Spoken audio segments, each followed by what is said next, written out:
18 años completos borrados del registro histórico. ¿Qué secreto esconde el silencio bíblico sobre la juventud de Jesús? Imagínate esto, la figura más transformadora que jamás haya caminado sobre la tierra.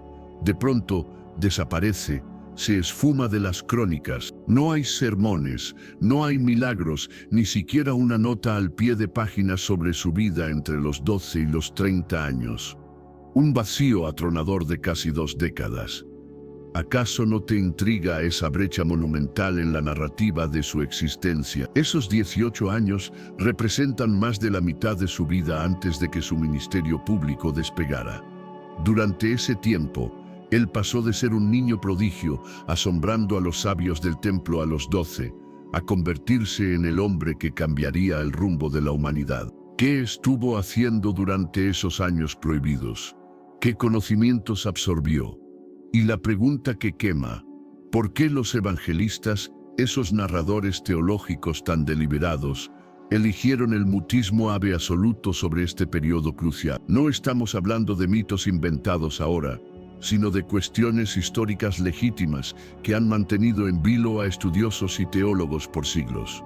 Hoy abriremos esa puerta sellada, no con fantasías, sino rastreando el contexto histórico, las tradiciones antiguas y las pistas sutiles que la propia Biblia nos ha dejado para iluminar esos años silenciados. Piensa en la magnitud de ese tiempo, 18 años transformando a un muchacho de Nazaret en el hombre preparado para una misión cósmica.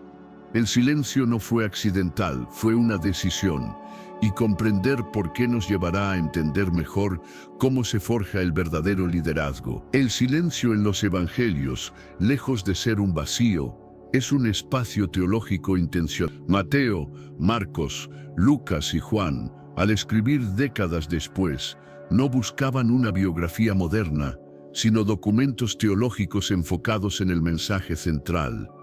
La identidad de Jesús, su sacrificio y su resurrección. Su enfoque era práctico y urgente para las comunidades cristianas nacientes, enfrentadas a la persecución y el debate.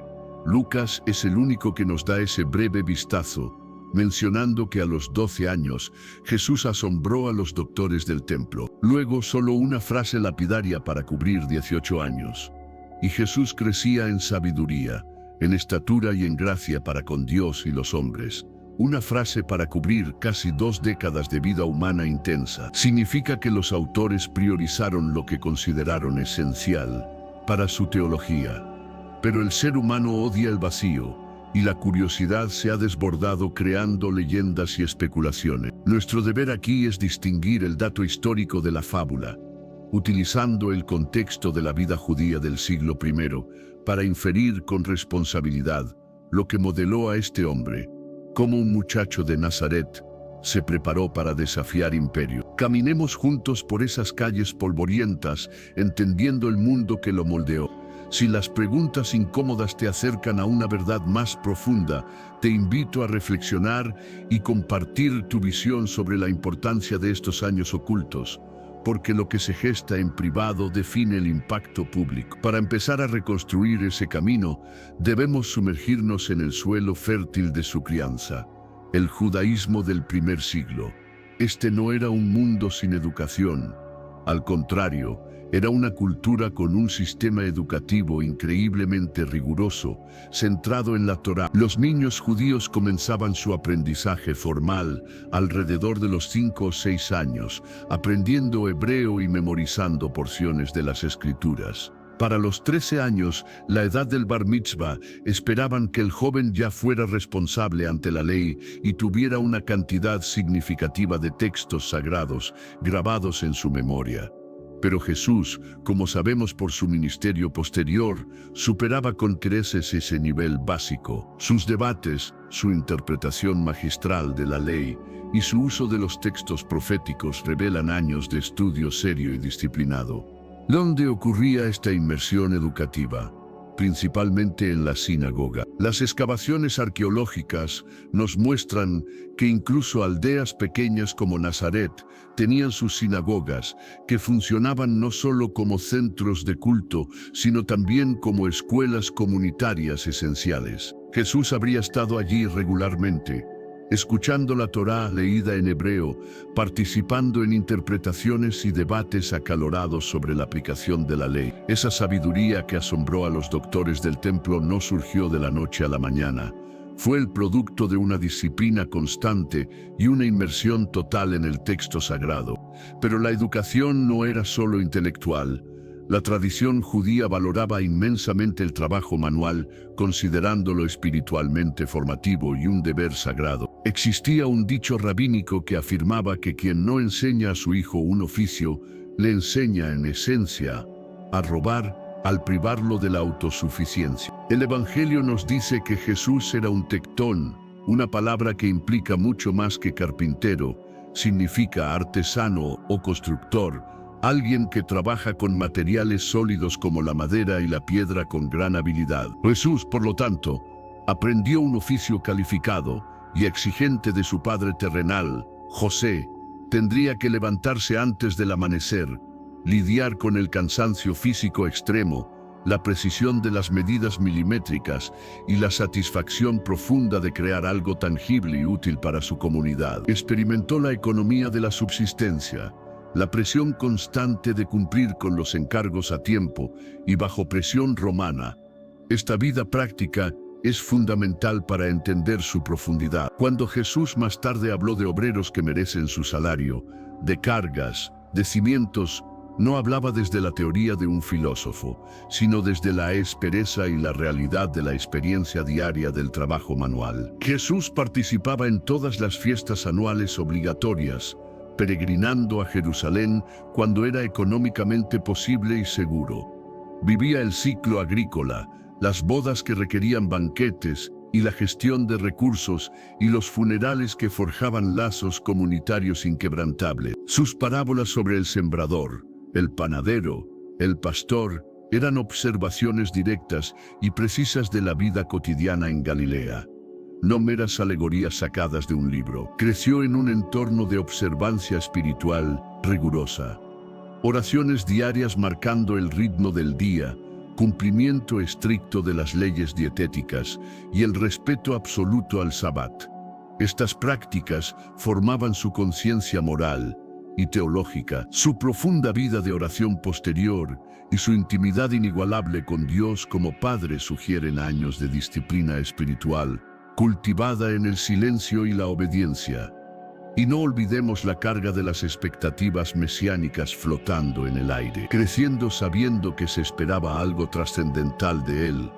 ¿Cómo se forja la identidad personal bajo esa sombra tan pesada? Esos 18 años fueron el crisol donde lo humano, lo divino y lo esperado se fundieron, preparándolo meticulosamente para el impacto público que revolucionaría la historia de la civilización. Hablemos ahora de una de las teorías más persistentes y ciertamente más exóticas que buscan llenar esos 18 años, el viaje al este, específicamente a la India y el Tíbet. Algunos eruditos, o más bien buscadores de sensacionalismo, afirman que Jesús, entre los 13 y los 29 años, viajó por la India, estudiando con maestros hindúes y monjes budistas, antes de regresar para iniciar su ministerio. Estas teorías se basan en manuscritos apócrifos y en similitudes superficiales, percibidas entre las enseñanzas de Jesús y la filosofía oriental. La fuente principal que suelen citar es la supuesta Vida de San Isa, un documento que el explorador ruso Nicolás Notovich afirmó haber encontrado en un monasterio tibetano en la década de 1880. Notovich describió pergaminos que detallaban el viaje de Isa, que él identificó como Jesús, estudiando profunda sabiduría oriental. Sin embargo, la honestidad histórica exige rigor y escepticismo ante afirmaciones tan grandiosas. Investigadores posteriores que visitaron el monasterio mencionado por Notovich no encontraron rastro alguno de tales manuscritos ni confirmaron su existencia. La conclusión mayoritaria, casi unánime en el ámbito académico serio, es que Notovich o bien inventó el relato de plano o lo adornó de manera tan significativa que se convierte en ficción. Pero la teoría persiste, alimentada por tradiciones orales en regiones como Cachemira, y la existencia de rutas comerciales antiguas que conectaban el Mediterráneo con Asia Central. ¿Qué debemos concluir objetivamente?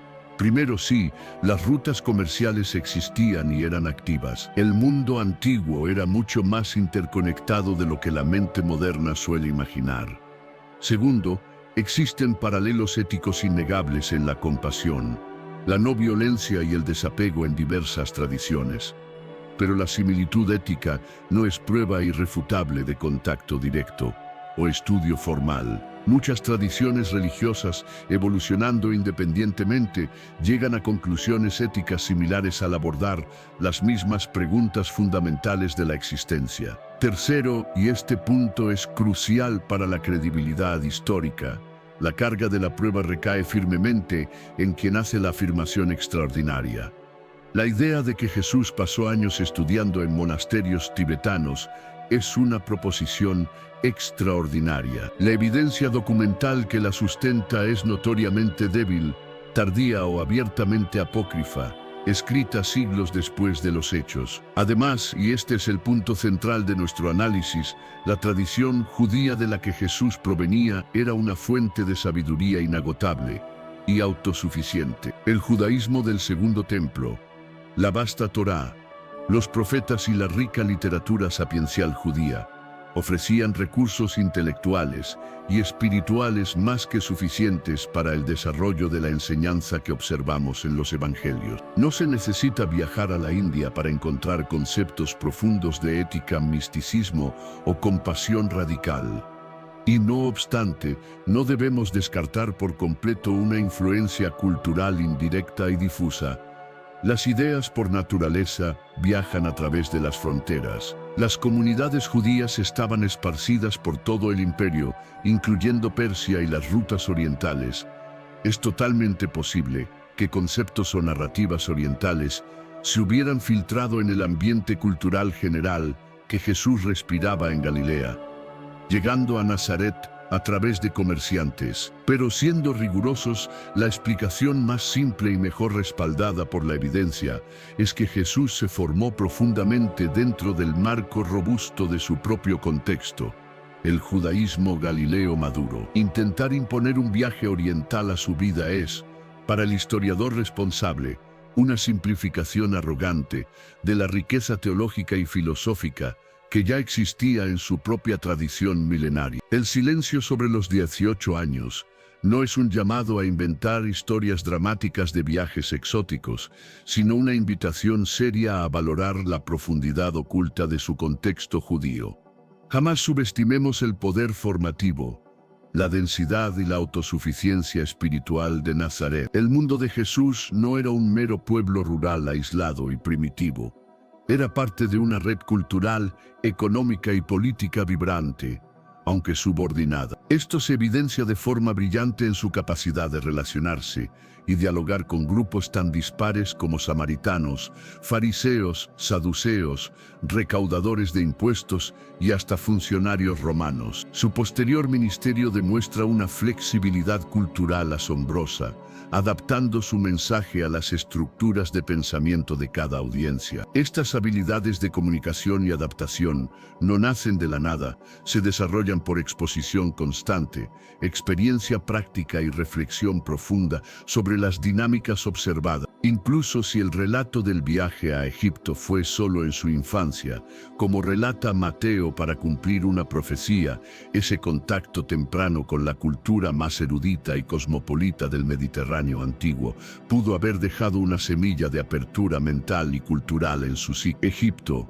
y especialmente Alejandría, representaba el centro de la sabiduría, la filosofía y el misterio del mundo antiguo. Las tradiciones de las iglesias coptas, por ejemplo, hablan extensamente de la huida a Egipto y sugieren que el joven Jesús pasó por diversas tierras y centros de conocimiento egipcio. Si bien los historiadores son escépticos sobre los detalles milagrosos o las estancias prolongadas que estas tradiciones implican, la posibilidad logística de que una familia judía de Galilea tuviera algún tipo de conexión, refugio temporal o contacto comercial en Egipto es totalmente plausible históricamente.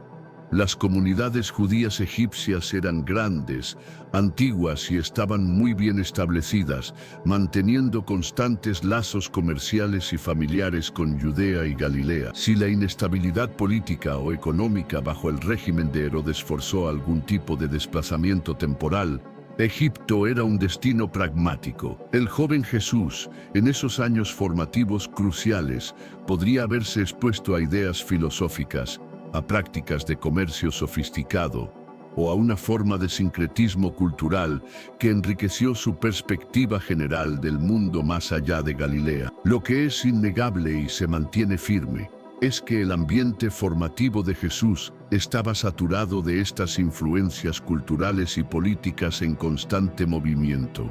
Él no se preparó en una burbuja teológica estéril. Si bien la evidencia más fuerte apunta ineludiblemente a la formación en el taller y la sinagoga local, es intelectualmente irresponsable negar que las ideas viajaban velozmente por las rutas comerciales del imperio. Su habilidad posterior para hablar a audiencias tan diversas, su vocabulario amplio que tocaba temas humanos universales y atemporales, sugieren una mente abierta y profundamente receptiva a las corrientes de pensamiento dominantes de su tiempo, las cuales se filtraban incluso hasta Nazaret. La ausencia de detalles explícitos en los evangelios nos obliga a mirar hacia el contexto circundante. Y ese contexto era un complejo tapiz de influencias judías estrictas, pensamiento griego, helenismo y posiblemente ecos de corrientes orientales, todas filtrándose en la pequeña y aparentemente sencilla aldea de Nazaret. ¿Estaba Jesús consciente de estas corrientes más amplias y complejas? Seguramente lo estaba, y su capacidad para integrar mensajes tan dispares como el valor radical del amor incondicional junto con la estricta observancia de la pureza ritual, indica que su preparación fue una síntesis magistral de todo lo disponible en su vasto y a la vez pequeño mundo. Regresemos ahora con el peso de la realidad al taller, al núcleo central de su vida laboral diaria durante esas casi 2 décadas. Cuando la gente de Nazaret preguntaba con incredulidad, ¿no es este el carpintero?, no solo identificaron su humilde oficio, sino que señalaron la identidad ocupacional que cargó con dignidad durante esos años ocultos. El término tectón implica un maestro constructor, un experto que manejaba con destreza tanto la madera como la piedra, esencial para la vida y el crecimiento constante de una comunidad que continuamente necesitaba reparación, edificación y creación de herramientas. Imagina las jornadas de trabajo agotadoras. El sol abrasador de Galilea golpeando continuamente la espalda. El olor penetrante a virutas de madera fina. El sonido rítmico y constante del martillo sobre el cincel afilado. Esto no era un trabajo esporádico o un pasatiempo de fin de semana. Era la columna vertebral económica y social indispensable de su familia durante casi 2 décadas completas de su vida. Si asumimos la inferencia histórica más comúnmente aceptada por los biógrafos serios, que José, su padre terrenal, falleció antes del inicio del ministerio público de Jesús, entonces Jesús, como el hijo mayor varón, asumió la carga total, ineludible y pesada del sustento familiar. Esto significa que desde que era un joven adolescente, tuvo que ser el pilar financiero indiscutible de su madre y de sus hermanos y hermanas menores. Esta responsabilidad económica y moral es gigantesca, incomprensible para muchos hoy. Significa balancear constantemente la necesidad urgente de alimentar a la familia con las inquietudes espirituales y las preguntas teológicas que seguramente comenzaban a germinar con intensidad en su interior. No puedes simplemente abandonar el taller, cerrar tus herramientas y marcharte si tu madre y tus hermanos dependen directamente de ese ingreso diario para sobrevivir. Es precisamente en esta tensión humana entre el deber terrenal y el llamado celestial donde se forja el carácter más fuerte y resiliente. Él conoció de primera mano la frustración de las demoras en los pagos, la satisfacción profunda de un techo bien puesto protegiendo a su familia, y el manejo de la ira y la concentración cuando un material de construcción no cooperaba con sus planes. Estas habilidades forjadas en el taller del Tectón se tradujeron directamente y de manera asombrosa en su enseñanza posterior, como rabino itinerante. La paciencia que requiere alinear una viga maestra de madera para que quede perfectamente vertical y soporte peso es la misma paciencia que necesita un maestro para instruir y moldear a un discípulo lento o terco. La precisión absoluta para medir una junta o calcular una carga estructural es análoga a la precisión requerida para aplicar la ley con misericordia sin caer en el libertinaje o la injusticia. ¿Acaso no enseñó magistralmente sobre el concepto de construir una vida sobre un buen cimiento y advertir sobre la fragilidad de las vidas construidas sobre arena movediza? Esas imágenes poderosas no eran meras metáforas sacadas de un libro antiguo que él había leído. Eran la realidad visible, táctil y palpable de su vida diaria durante esos años formativos. Él entendía la seriedad absoluta de construir algo que debía soportar el paso del tiempo, las inclemencias climáticas y las tormentas inevitables. Fue una formación esencial en integridad moral, en la dignidad inalienable del trabajo honesto y en el arte de tratar al prójimo, ya fuera un comerciante, un cliente o un proveedor, con justicia. ¿Cómo reaccionarías tú si alguien te debiera una cantidad significativa de dinero durante meses o incluso años, poniendo en riesgo el sustento de tu familia? Jesús lo aprendió en carne propia al gestionar el negocio familiar. Esta inmersión profunda y prolongada en la dura realidad económica y social lo dotó de una empatía única y terrenal. Cuando habla con tanta autoridad sobre la dificultad que tienen los ricos para entrar al reino, no es un teórico criticando desde la comodidad.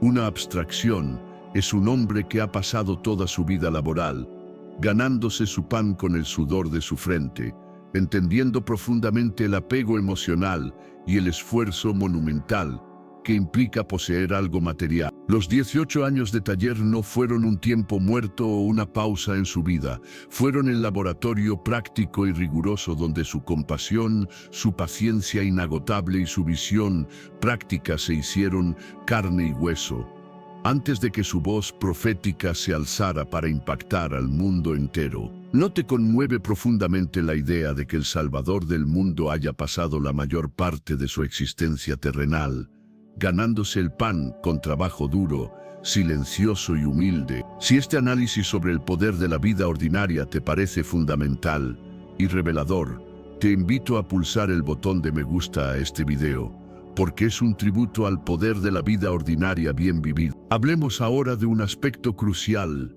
para entender su preparación intelectual y su alcance consecutivo, el dominio de las lenguas. En la Galilea de su tiempo, la lengua común, la lengua de las calles, el hogar y la familia inmediata, era el arameo, una lengua semítica vibrante. Pero para poder leer, estudiar y debatir las escrituras sagradas en su forma original, se necesitaba un conocimiento firme del hebreo antiguo. Y para el comercio mayor, la administración pública y la interacción con las autoridades del Imperio Romano, se requería el griego koiné, la lengua franca de la época. Es una inferencia histórica con altísima probabilidad que Jesús era políglota, dominando estas tres lenguas esenciales a un nivel funcional o superior.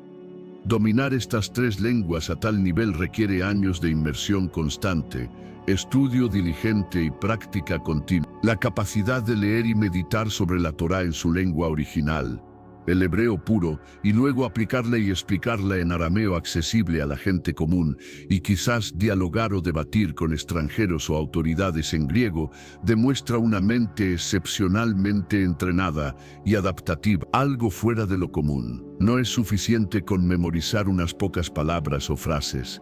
Se necesita internalizar el ritmo profundo, la poesía intrínseca, la teología implícita y la estructura gramatical antigua del hebreo.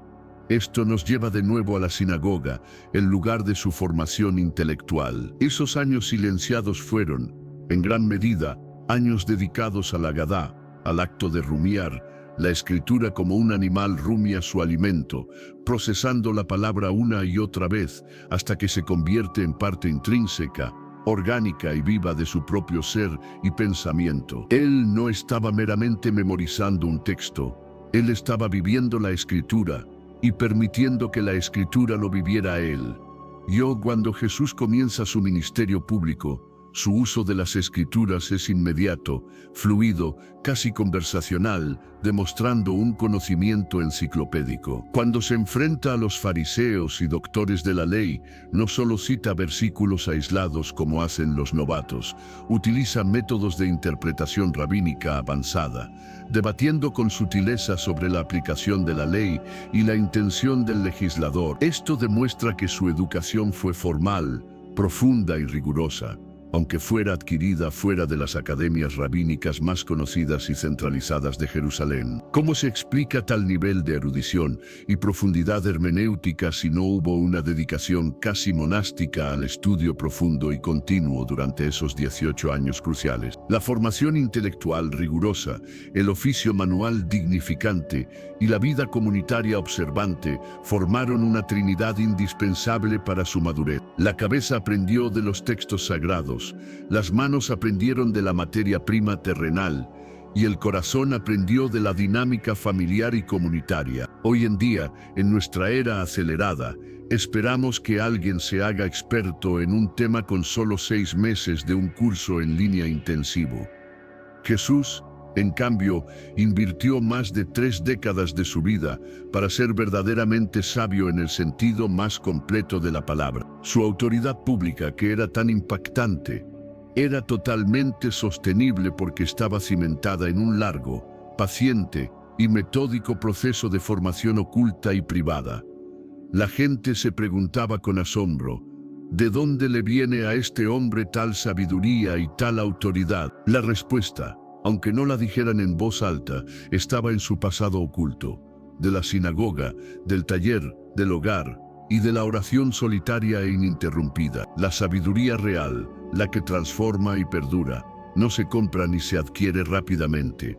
Se cultiva con la tenacidad inquebrantable de quien sabe que el propósito verdadero requiere una base sólida y probada. Estás construyendo hoy los cimientos invisibles y silenciosos de tu propio futuro impacto y liderazgo. No te desesperes por el tiempo que parece pasar lento e improductivo, porque ese tiempo crucial está forjando la resiliencia y la profundidad que necesitarás imperiosamente cuando llegue tu momento de actuar. Ahora debemos centrarnos en un componente que casi siempre se ignora o se descarta por considerarlo secundario: el papel fundamental del lenguaje, la narrativa y la hermenéutica en la formación de un líder tan trascendente. Jesús no solo estudió textos sagrados, él absorbió profundamente la forma en que su pueblo se contaba a sí mismo su propia historia milenaria. El judaísmo estaba profundamente arraigado en la narrativa, en el arte del midrash, la interpretación creativa y a veces radical de las escrituras antiguas para aplicar sus lecciones fundamentales a la vida presente, a la realidad cambiante.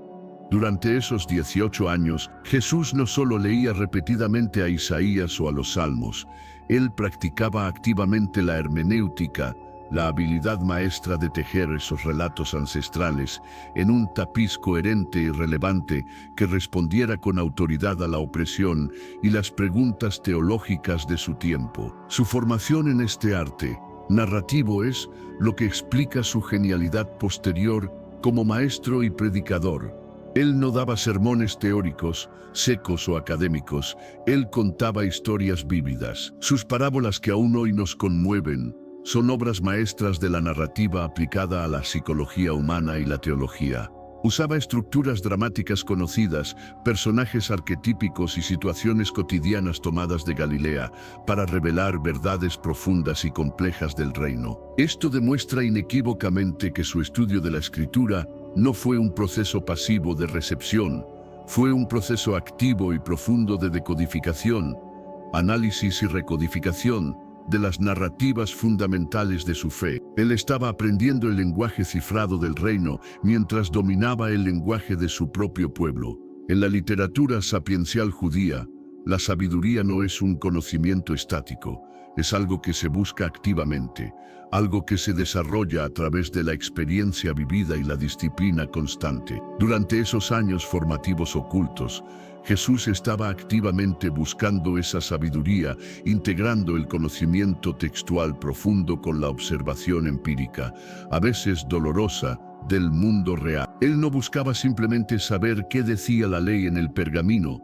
sino cómo vivir la ley de manera justa y compasiva en un mundo social, político y económico complejo y cambiante. Esta habilidad de síntesis perfecta es el sello inconfundible de un verdadero maestro que ha trascendido la teoría. En la psicología moderna se habla extensamente de la importancia de las fases de incubación como motores esenciales para la creatividad, la innovación y la resolución de problemas complejos. A menudo la respuesta a un dilema difícil o una verdad profunda no llega cuando uno se esfuerza conscientemente y con frustración, sino cuando la mente ha tenido tiempo suficiente para procesar la información en el segundo plano durante un periodo prolongado de quietud relativa. Jesús se retiró deliberadamente a la vida ordinaria y laboral, al taller, al hogar, permitiendo que todo lo que había aprendido y absorbido se cocinara lentamente a fuego lento en su espíritu. Cuando finalmente emergió para comenzar su ministerio, su sabiduría no era un mero torrente de ideas frescas y superficiales, sino una destilación concentrada y potentísima de 3 décadas de vida plenamente vivida, estudio incesante y oración constante. ¿Qué pasaría si aplicáramos esa paciencia forjada en el silencio a nuestros propios desafíos actuales? Si permitiéramos que el tiempo hiciera su trabajo necesario, en lugar de forzar resultados inmediatos e inmaduros. El silencio de esos años no fue una penitencia impuesta, sino un proceso necesario y alquímico de maduración interna. Si el ministerio público de Jesús duró solo 3 años intensos, la calidad, la densidad y la potencia de su enseñanza deben haber sido el resultado directo de la inversión masiva y paciente de los 30 años anteriores. Es un recordatorio brutal y necesario para nuestra cultura obsesionada con la gratificación instantánea. Las cosas que verdaderamente importan y transforman son aquellas que requieren un tiempo desproporcionado y paciente para madurar y echar raíces.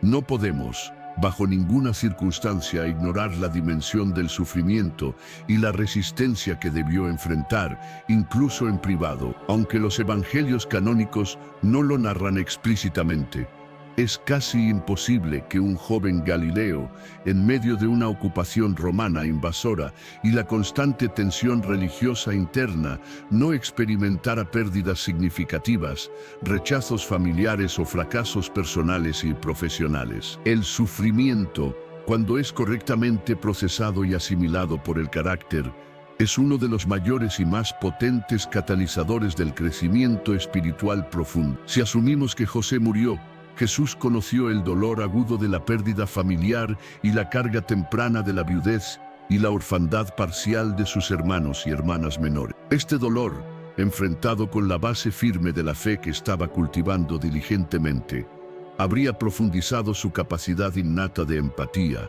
y su comprensión visceral de la fragilidad y el sufrimiento de la condición humana. Los años ocultos son, por excelencia, los años de forja del coraje verdadero.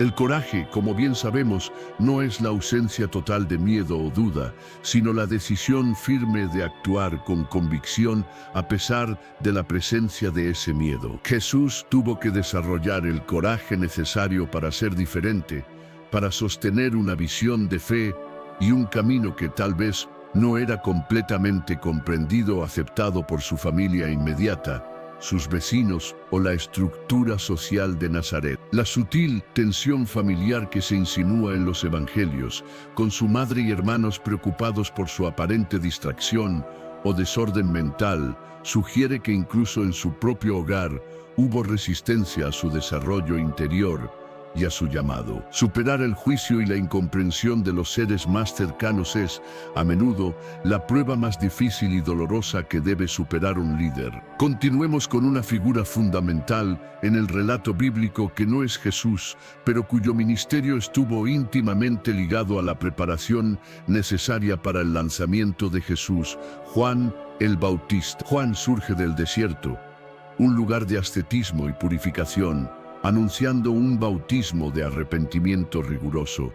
Jesús, ya como hombre adulto y maduro, decide acudir a él y someterse a su ritual.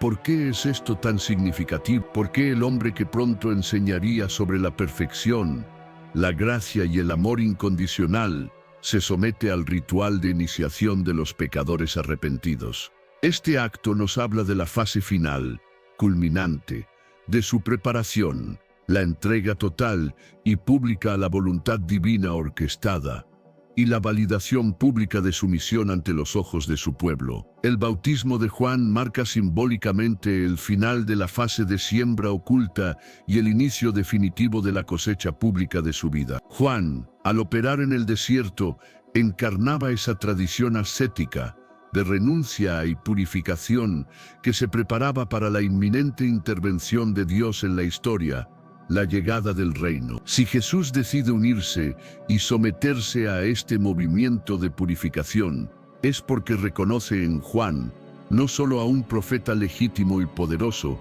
sino a un precursor necesario cuya obra de preparar los corazones era indispensable para abrir el camino a su propia enseñanza. Los 18 años de formación de Jesús le dieron la madurez y el criterio necesario para saber cuándo era exactamente el momento de cerrar el taller y salir al escenario público. Si Jesús hubiera intentado predicar o enseñar con autoridad antes de ser bautizado por Juan, su legitimidad habría sido instantáneamente cuestionada por las autoridades. ¿Quién eres tú para empezar a enseñar con tanta audacia? Pero al someterse a ese ritual público y al recibir la afirmación tangible y obile del cielo, la voz del Padre que lo declara su Hijo amado y el Espíritu en forma de paloma que desciende, Jesús se presenta al mundo no como un predicador autoproclamado y arrogante, sino como alguien divinamente comisionado, respaldado y validado por el mismo Dios. La preparación silenciosa y privada necesitaba obligatoriamente un punto de ignición visible y autorizado para el mundo. Este acto de bautismo también demuestra la humildad profunda que se había forjado en la sombra de la vida ordinaria. Sumergirse en el agua lodosa del Jordán, aceptando la necesidad de un rito de purificación pública, requiere una profunda y consciente humildad. Jesús no se presenta diciendo: yo no necesito esto, estoy limpio. Él declara con firmeza y convicción: es necesario que cumplamos toda justicia. Esta frase es la llave maestra para entender su obediencia. Él estaba cumpliendo un plan mayor que, en su totalidad, incluía la identificación absoluta y total con la humanidad pecadora que venía a redimir y salvar. Su vida oculta fue el largo y dedicado entrenamiento para alcanzar esa justicia interna. El bautismo fue el primer acto público de abrazar esa justicia en solidaridad total con todos los que aún luchaban por alcanzar. Es un momento crucial donde el misterio profundo de su formación culmina en una acción profética decisiva que marca el inicio de su recorrido. La secuencia narrativa que nos presenta la vida de Jesús es casi perfectamente diseñada, siguiendo el arquetipo del viaje del héroe, llevado a su máxima expresión literaria y teológica. Nacimiento milagroso, años extensos de silencio formativo y acumulación de sabiduría, aparición pública con la validación divina, suprema y la prueba final en el desierto contra la tentación. Si Jesús hubiera omitido deliberadamente los años ocultos de su juventud y madurez, su figura carecería de la solidez humana y la credibilidad que la hacen tan cercana y accesible para nosotros. Si hubiera obviado el bautismo y la subsiguiente tentación en el desierto, su autoridad parecería impuesta desde arriba, no ganada a través de la obediencia paciente y la prueba superada con mérito. Los 18 años son la prueba irrefutable de que la preparación exhaustiva es siempre la clave ineludible del impacto duradero y significativo. En Nazaret, Durante esas casi 2 décadas, Jesús era primariamente el hijo de José, el tecton, el hermano mayor responsable, un rol definido por la obligación familiar ineludible y la adhesión a la tradición comunitaria. Al salir del río Jordán y ser ungido por el Espíritu, se transforma inmediatamente en el Hijo de Dios en misión pública, el rabino de autoridad, el sanador reconocido y el profeta itinerante. Esta metamorfosis social y espiritual no es un salto repentino e inexplicable, sino la manifestación externa, lógica y esperada de un cambio interno gestado y consolidado durante años de reflexión y trabajo duro. La sabiduría profunda que ya poseía en potencia se libera y se activa para ser compartida con el mundo. Su habilidad para manejar las complejas dinámicas de poder, aprendida magistralmente en el taller y la sinagoga, ahora se aplica con igual maestría para confrontar a los poderes religiosos establecidos y a la estructura política opresora de Judea. La diferencia crucial entre su vida oculta y su vida pública reside en la audiencia a la que se dirige y en la intencionalidad explícita de sus actos. En Nazaret, su trabajo era predominantemente utilitario, enfocado en la provisión y el deber familiar. En su ministerio público, su trabajo se vuelve fundamentalmente comunicativo, relacional y transformador.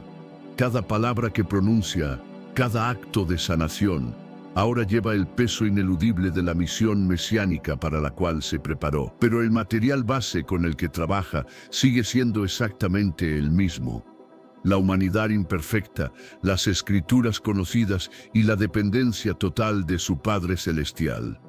Lo que cambió drásticamente fue el escenario de la acción y el propósito final y declarado de su existencia. El silencio deliberado de los evangelistas nos obliga a considerar qué significa, en un sentido profundo, ser verdaderamente productivo en la vida. Para nuestra mentalidad moderna, la productividad se mide habitualmente por la visibilidad inmediata, los logros rápidos y la notoriedad pública o la fama. Para Jesús, la productividad de sus primeros 30 años fue intensamente silenciosa, oculta, profundamente centrada en la formación rigurosa del carácter y la adquisición paciente de todas las herramientas espirituales y prácticas necesarias. Su vida pública fue un destello breve pero de intensidad inigualable de solo 3 años, pero esos años explosivos solo fueron posibles gracias a la inversión masiva, paciente y solitaria de los 30 años que la precedieron. Si tu vida actual te parece lenta, estancada o sin visibilidad, recuerda que estás activamente construyendo la plataforma de lanzamiento para tu impacto futuro. ¿Qué pudo haber estado haciendo Jesús en los años inmediatamente anteriores a su bautismo, digamos entre los 25 y los 30 años? La tradición judía enfatiza fuertemente la edad de madurez, probada para asumir el liderazgo y la enseñanza rabínica. A los 30 años, un hombre era considerado plenamente apto para ser un maestro rabino respetado y reconocido. Si Jesús permaneció en Nazaret durante este tiempo, es altamente probable que, tras la muerte de su padre José, él haya estado ejerciendo su oficio de tectón como cabeza de familia, mientras se dedicaba intensamente al estudio avanzado de textos esotéricos y a la oración preparatoria y extenuante. Podría haber estado sirviendo ya como un líder informal dentro de su pequeña comunidad, resolviendo disputas domésticas o vecinales, o quizás ya enseñando a los niños más pequeños en la sinagoga, antes de asumir su misión mayor. Imagina a un hombre de 28 años, con la sabiduría acumulada y la madurez de un adulto experimentado, que ya ha lidiado con la muerte y la responsabilidad, aún en el taller, sintiendo la presión invisible del tiempo y el llamado divino. Él sabía que la gran misión estaba próxima, pero también comprendió con sabiduría que no podía ni debía forzar ese calendario. Tenía que esperar la señal precisa, la madurez completa y la validación externa necesaria. Este periodo tardío de su vida oculta fue probablemente una fase intensa y enfocada de puesta a punto final. refinando la estructura de su mensaje, probando sus interpretaciones teológicas en pequeños círculos de confianza y fortaleciendo su convicción personal antes de enfrentarse al escrutinio del mundo abierto. Existe una implicación psicológica profunda en esta espera calculada. Esperar el momento oportuno para actuar requiere una autoconfianza interna enorme, una certeza arraigada en el espíritu que trasciende completamente la necesidad humana de validación o aplauso externo. Jesús poseía esa certeza inquebrantable. Podía permitirse esperar pacientemente porque sabía que su autoridad final no venía de la opinión pública o la popularidad, sino de su relación íntima y probada con su Padre Celestial, una relación forjada y fortalecida en esos años silenciosos de soledad y deber. Los evangelios nos muestran la maestría, el resultado final, pero los años perdidos nos revelan el esfuerzo continuo y paciente que sostiene esa maestría. La forma en que Jesús manejó la autoridad, una vez adquirida, es quizás el legado más claro y poderoso de su formación oculta. Él nunca impuso su enseñanza por mera coerción, fuerza o poder político. Siempre apeló a la razón, a la lógica de la escritura misma o a la experiencia humana universal. Esto es el resultado directo de haber aprendido magistralmente a negociar, persuadir y convencer desde la posición de un artesano trabajador, no desde la posición de un príncipe heredero o un conquistador. Cuando un hombre sabe con su propio cuerpo lo que cuesta construir algo sólido y duradero con sus propias manos, valora inmensamente el proceso y respeta profundamente el esfuerzo ajeno. Jesús aplicó ese mismo respeto profundo a la formación y al ritmo de crecimiento espiritual de sus discípulos, entendiendo que la verdadera transformación es un trabajo artesanal, lento, que requiere ajustes constantes y correcciones amorosas. Al reflexionar sobre estos 18 años, estamos desvelando la verdad universal y fundamental de que el crecimiento significativo,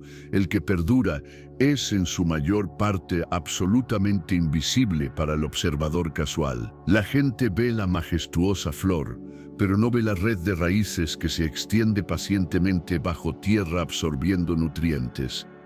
La gente ve el impacto del sermón, pero no ve las horas incontables de lectura, meditación y oración en la oscuridad. La gente ve el resultado final del éxito público, no la lucha personal constante por mantener la integridad moral. Jesús, al elegir vivir esos años en ese silencio productivo, nos dejó un legado monumental sobre la dignidad sagrada del proceso formativo, un proceso que debemos honrar con seriedad en nuestras propias vidas terrenales. ¿Qué implicaciones directas tiene todo esto para ti, espectador de hoy, inmerso en tus propios desafíos? Si te sientes estancado en un periodo de aparente invisibilidad, o si crees que tu tiempo se está malgastando en tareas que parecen pequeñas y repetitivas, quiero que recuerdes inmediatamente a Jesús el Tectón Galileo.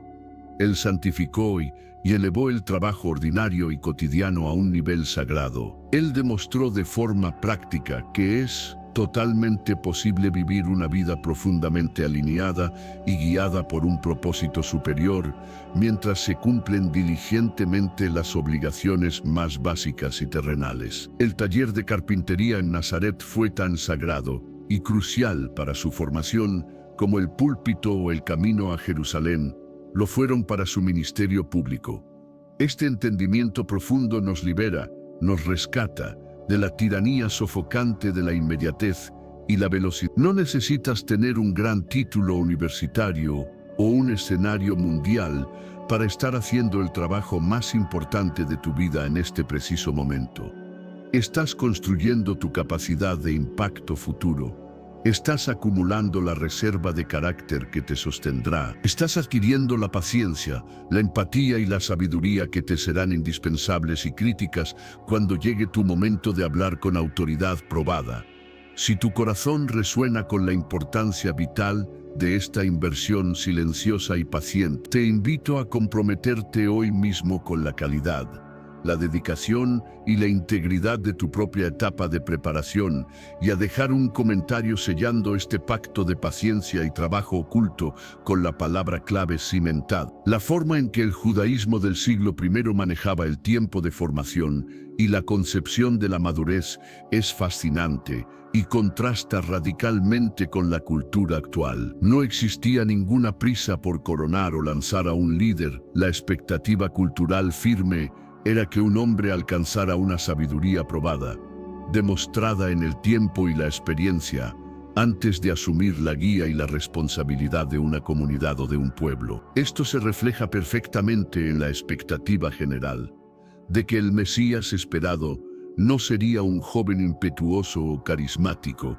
sino alguien que hubiera completado exhaustivamente toda su formación humana, profesional y espiritual. Jesús esperó conscientemente hasta alcanzar los 30 años, la edad canónica establecida por la tradición, para asumir responsabilidades adultas, plenas e incluso sacerdotales en el ámbito del templo. Esta espera prolongada demuestra una disciplina interna que bordea lo sobrehumano, una disciplina colosal. Un hombre con sus capacidades anticipadas y una conciencia tan clara de su misión trascendental podría haberse lanzado a predicar y enseñar mucho antes, buscando notoriedad inmediata o intentando acelerar de forma arrogante el plan divino.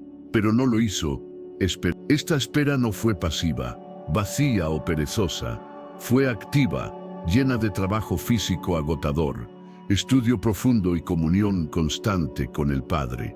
Fue un acto supremo de obediencia a un calendario divino que él comprendía en su profundidad. Él sabía, con una certeza absoluta, que la prisa es siempre la enemiga mortal de la profundidad y de la calidad perdurable. Imagina el peso inmenso de esa conciencia constante.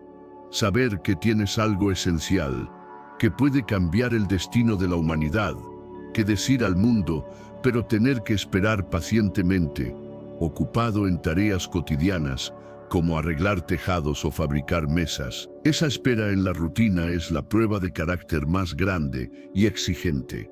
Es la línea divisoria clara entre el individuo que simplemente quiere ser importante o reconocido y aquel que está siendo preparado laboriosamente para ser verdaderamente indispensable para un propósito mayor. Los 18 años fueron el periodo crucial en el que Jesús aprendió a mantener su propósito más alto en secreto, a no dejarse seducir ni por el halago ni por la tentación de un reconocimiento prematuro o inmerecido. En nuestra propia vida, cuando sentimos que estamos siendo llamados a ir en una dirección que es contraria a las expectativas de nuestro círculo íntimo, debemos recordar inmediatamente a Jesús el tectón en Nazaret. Él tuvo que aprender a honrar sus lazos familiares y comunitarios con amor profundo, pero sin permitir que esos lazos definieran o limitaran su destino final y su vocación cósmica. Esos 18 años fueron un campo de entrenamiento intensivo y riguroso para la resiliencia y la firmeza interior. Cada pequeña victoria sobre la duda persistente, cada día cumplido a pesar del agotamiento físico, cada momento en que eligió la fidelidad a su visión sobre la comodidad y la aprobación fácil, construyó ese carácter inquebrantable que sostendría su misión completa e incluso su cruz. 3 décadas después, la preparación pública, aunque visible y dramática, es sencilla en comparación con la formación privada que exige la integridad constante día tras día. Ahora bien, hablemos de las influencias externas que pudieron haber llegado a Nazaret a través de los viajeros, comerciantes y soldados. Aunque el foco principal de nuestro análisis ha sido la vida en el taller local, la región de Galilea no era un páramo culturalmente aislado. Estaba constantemente influenciada por la presencia física y administrativa del poder griego, y sobre todo, romano. Aunque Jesús no parece haber pasado tiempo en las grandes ciudades helenísticas culturalmente dominantes como Cesarea Marítima o Tiro, la cultura grecorromana permeaba inevisablemente la vida económica, las estructuras tributarias y la política local. Los impuestos opresivos, los proyectos de construcción imperial, La presencia intimidante de los centuriones romanos eran realidades cotidianas, visibles y palpables. Jesús, como tectón que debía negociar contratos y obtener materiales, seguramente interactuó de manera directa o indirecta con funcionarios romanos o con la élite local judeo-helenizada que colaboraba con el imperio. Estas interacciones cotidianas le habrían dotado de una comprensión práctica, no teórica, de la estructura del poder imperial, de la injusticia económica sistémica impuesta por los recaudadores de impuestos y de cómo funcionaban las jerarquías sociales y militares opresoras. Posterior enseñanza sobre dar al César lo que es del César y a Dios lo que es de Dios. No es solo una frase teológica brillante y enigmática, es la conclusión pragmática y madura de alguien que entendió profundamente el alcance y los límites del poder terrenal tras años observarlo, sufrir su peso y gestionarlo desde la base. El Imperio Romano no era una abstracción lejana para él. Era la fuerza dominante que decidía los precios de la madera, la seguridad de las rutas comerciales necesarias para su sustento y la fuente constante de la opresión religiosa y política sobre su pueblo. Esta exposición temprana al poder terrenal, vista siempre desde la perspectiva humilde del artesano, que construye la infraestructura del imperio, pero no disfruta de sus beneficios, le dio la perspectiva única y necesaria para contrastarlo radicalmente con el poder del reino de Dios. Él veía la brutalidad institucionalizada del poder romano y la opulencia ostentosa de la élite, y su enseñanza se convirtió en la antítesis perfecta. Poder manifestado a través del servicio humilde, riqueza verdadera a través de la generosidad radical y autoridad moral a través de la humildad profunda. Si los evangelios hubieran detallado sus interacciones específicas con soldados o administradores romanos durante esos años, veríamos con más claridad la génesis de su maestría en el campo de la política espiritual. Pero al omitirlas, nos dejan con la intuición poderosa y clara de que el hombre que desafió la estructura de Roma con su enseñanza, primero comprendió profundamente a Roma, desde la base misma, desde el sudor y el esfuerzo honesto de la construcción. Si estás encontrando paralelos profundos y lógicos entre el trabajo físico diario y la formación espiritual y moral que recibía, considera que esa es la esencia misma de lo que significa llevar una vida plena y unificada. Te invito fervientemente a reflexionar sobre cómo tu trabajo actual, por humilde, repetitivo o poco glamuroso que parezca a tus ojos, te está preparando inevitablemente para tu llamado más grande y significativo en el futuro. Te invito a dejar un comentario sincero con la palabra preparado. Si has notado que las habilidades, la paciencia o el carácter forjado en tu profesión te han servido de manera decisiva en tu crecimiento personal y espiritual. Continuemos explorando el alcance vasto de esta preparación oculta, pues nos queda muchísimo por desentrañar sobre el mundo interior y la mente de Jesús durante su juventud.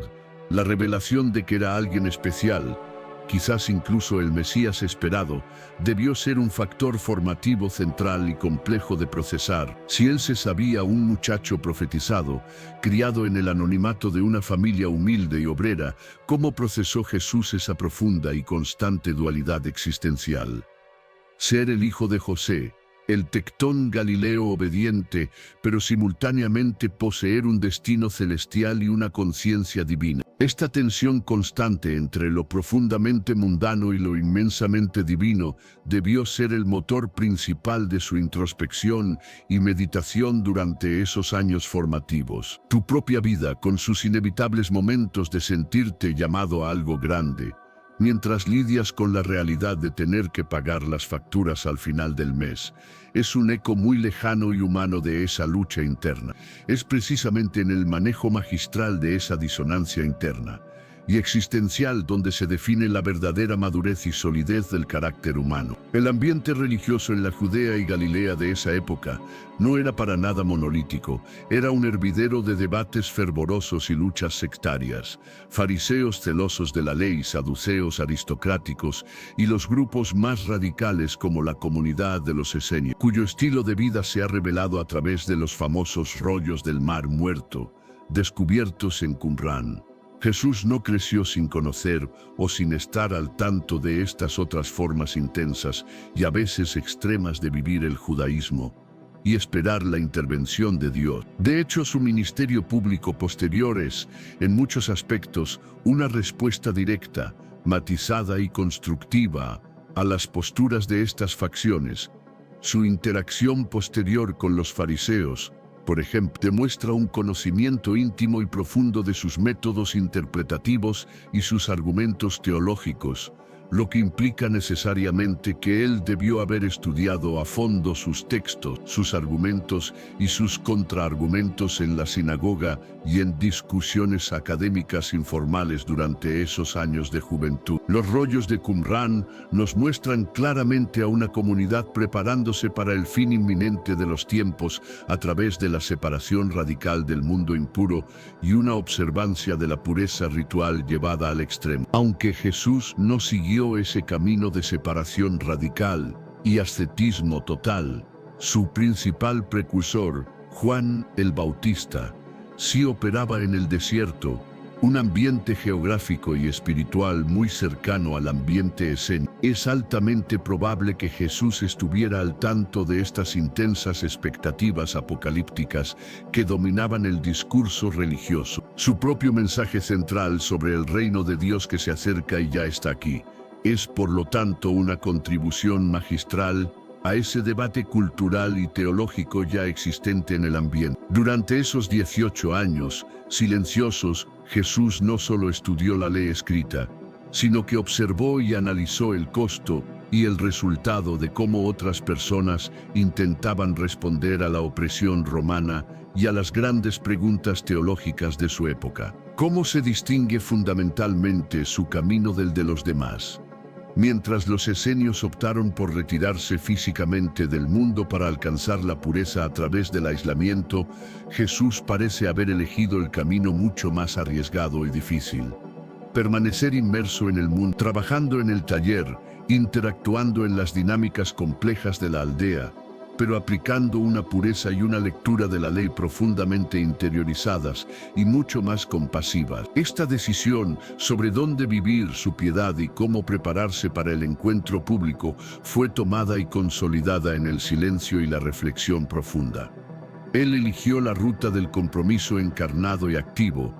Su formación espiritual incluyó, por necesidad, entender el costo humano de la pureza ritual extrema, y sin embargo, decidir conscientemente mezclarse con los considerados impuros, con los publicanos y los marginados sociales, porque entendió que el reino de Dios no es un club exclusivo para santos sin mácula, sino un llamado urgente y radical a la transformación desde el núcleo de la realidad humana, con todas sus manchas. Es en esos años de observación discreta y análisis profundo donde se forjó su criterio infalible para saber exactamente a quién debía acercarse y a quién debía confrontar con la verdad. Consideremos ahora el componente de la vida en la diáspora o las influencias culturales externas, aunque no asumamos un viaje lejano de Jesús. El mundo del primer siglo era una red de información, personas y mercancías interconectadas a una velocidad sorprendente para esa época. Un sacerdote o un erudito judío que regresaba de Roma, o de los centros intelectuales de Alejandría, o incluso de las provincias orientales como Siria, traía consigo no solo bienes, sino también ideas, filosofías y noticias frescas. Jesús, como un joven naturalmente perspicaz y agudo en un pueblo pequeño, pero logísticamente conectado por las rutas comerciales, habría absorbido estas historias, conceptos y visiones del mundo. Su mente estaba abierta, lista para la asimilación activa y crítica del conocimiento que el mundo le ofrecía. En este crisol de influencias, tanto internas, rabínicas como externas, helenísticas romanas, ¿cómo logró mantenerse tan absolutamente firme y centrado en su identidad judía y su misión profética? Aquí radica la belleza y la genialidad de su proceso formativo. Él no rechazó ni ignoró el conocimiento externo o las ideas ajenas a su cultura. Por el contrario, las filtró, las analizó y las reinterpretó críticamente a través del prisma inmutable de su profunda tradición hebrea. Él no se convirtió en un filósofo griego abstracto ni en un místico oriental desapegado. Se convirtió en el maestro judío definitivo, que hablaba con autoridad desde el corazón vibrante de su fe, pero con una perspectiva que por su amplitud de miras trascendía las fronteras culturales impuestas. Su capacidad magistral para tomar elementos externos, reformarlos y transformarlos, manteniendo siempre la esencia inmutable y pura de su mensaje central, es un testimonio rotundo de su madurez intelectual, lograda pacientemente durante esos años de formación silenciosa. Para que se den cuenta de la profundidad de esta conexión cultural e intelectual, quiero mencionar un detalle importante. Tenemos una comunidad increíblemente activa y participativa en nuestra plataforma de WhatsApp, donde discutimos estos detalles históricos, teológicos y arqueológicos en tiempo real, casi minuto a minuto. Si deseas profundizar de verdad en las fuentes primarias, en los debates académicos más recientes sobre estos años perdidos y obtener recursos adicionales, el enlace de invitación exclusivo está abajo, esperando por ti en la descripción del video. Es un espacio dinámico donde la sed intelectual y espiritual de conocimiento es saciada continuamente. Te alineas a formar parte de esta red de exploradores de la verdad.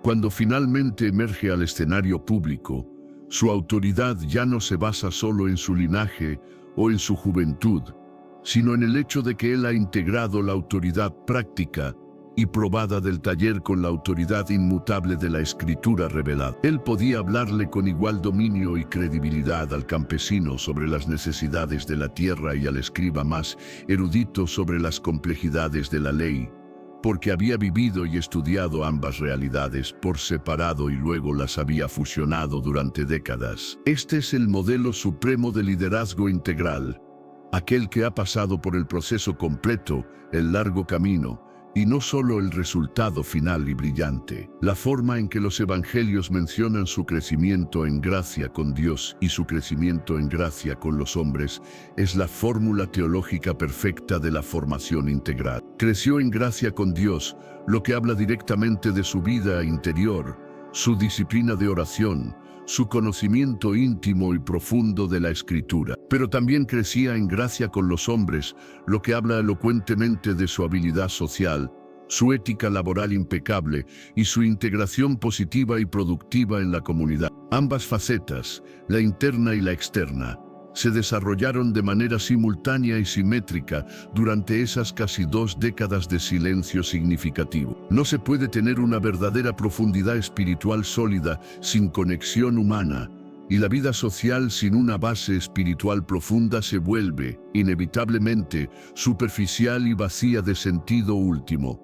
Jesús logró la síntesis perfecta, el equilibrio ideal entre lo espiritual y lo práctico. Incluso el concepto mismo de madurez en el contexto del mundo antiguo era fundamentalmente diferente al concepto rápido y cronológico que manejamos hoy. No se trataba meramente de la edad cronológica cumplida, sino de haber pasado con éxito y lealtad por las pruebas necesarias y esperadas para ser considerado apto y digno de la responsabilidad social y espiritual. Jesús esperó pacientemente hasta alcanzar ese punto de madurez probada y confirmada. Él honró el tiempo necesario para el desarrollo orgánico. En una era donde se nos insta constantemente a empezar temprano y ganar rápido, Jesús nos enseña el valor supremo de la espera estratégica y la preparación exhaustiva. Él no fue un producto de mercadeo rápido o mercadotecnia moderna. Fue el resultado inevitable y glorioso de un largo y paciente proceso intrínsecamente divino humano. Su vida como Tectón también ofrece una metáfora profunda y potente de la paciencia inmensa de Dios con toda la humanidad. Dios no decide simplemente destruir el mundo por nuestra imperfección y nuestros fallos constantes. Prefiere trabajar lenta y pacientemente, puliendo, reparando, ajustando y construyendo poco a poco, de la misma manera exacta en que un artesano paciente trabaja pacientemente una pieza de madera o piedra hasta darle la forma perfecta y acabada. Jesús vivió esta paciencia divina en su propia vida personal, y esa profunda paciencia se convirtió en el fundamento inamovible de su ministerio hacia todos los demás, donde sientes que estás haciendo el mismo trabajo, repetitivo, una y otra vez, sin avanzar visiblemente hacia tu gran visión o propósito. Quiero que recuerdes esto con fervor.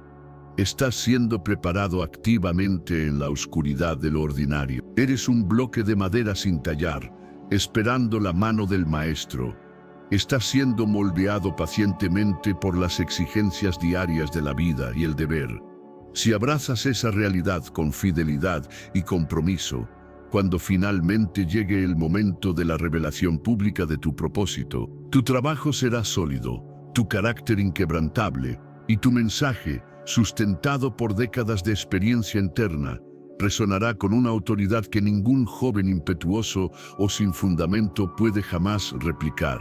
Los 18 años perdidos no son un misterio diseñado para ocultar algo, sino una lección de vida fundamental, diseñada para ser abrazada y aplicada por todos nosotros. ¿Estás dispuesto hoy a honrar y a valorar con seriedad tu propia etapa de preparación invisible? El recorrido arquetípico del héroe que hemos navegado implícitamente en esta exploración nos muestra que la fase de retiro y formación es tan crucial, tan necesaria, como la batalla pública final.